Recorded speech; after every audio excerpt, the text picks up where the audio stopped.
Olá, professor Marco Antônio aqui para a gente poder conversar mais um pouquinho. Em nosso último vídeo, gente, a gente conversou sobre gestão. E o vídeo falou sobre o PODOC, né, que é o planejamento, organização, direção e controle, que é a base da gestão.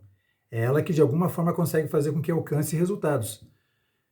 É como se fosse uma receita de bolo cunhada pelos 4 grandes autores que fizeram a base da gestão, né? Estou falando de Taylor, Ford, Fayol e Weber.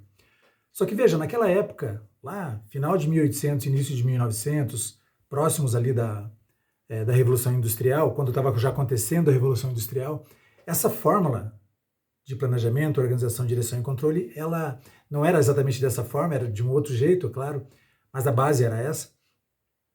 Ela tinha um problema, porque algumas organizações conseguiam chegar a resultados interessantes, muita lucratividade, muita produtividade, e outras organizações não conseguiam chegar a resultados. Bom, o que estava acontecendo? Se a receita de bolo era uma só, se nós tínhamos um padrão, por que algumas empresas conseguiam chegar a resultados e outras não? É daí que surgem os estudos de uma grande autora, que eu gosto muito de falar sobre ela em treinamentos, em aulas também, chamada Mary Parker Follett.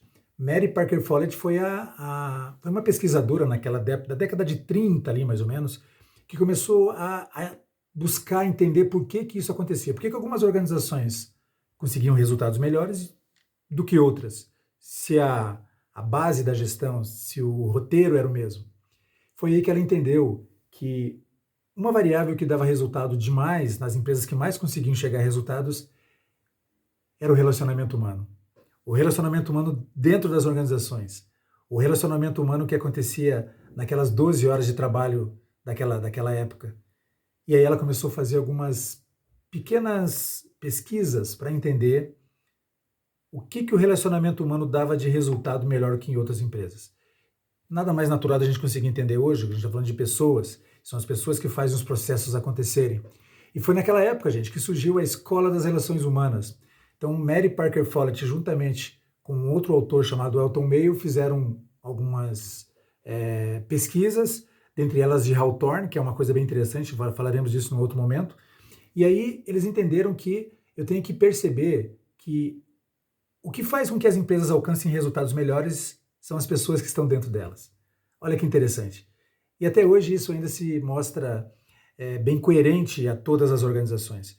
Eu, na minha vida como consultor, como professor, como instrutor, tenho escrito muitas coisas voltadas à questão da liderança, porque é ela que conduz as pessoas a alcançarem resultados.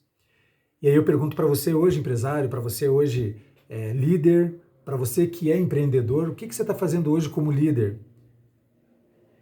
Eu estou falando assim, o que você está fazendo hoje no sentido, como que você está tratando as pessoas, como que você está conseguindo conduzir as pessoas, direcionar as pessoas para chegar a resultados. Eu só consigo chegar a resultados através de pessoas quando eu entendo as pessoas, quando eu conheço as pessoas. E é isso que nós vamos falar no nosso próximo vídeo. Um abraço para vocês, seguimos em frente.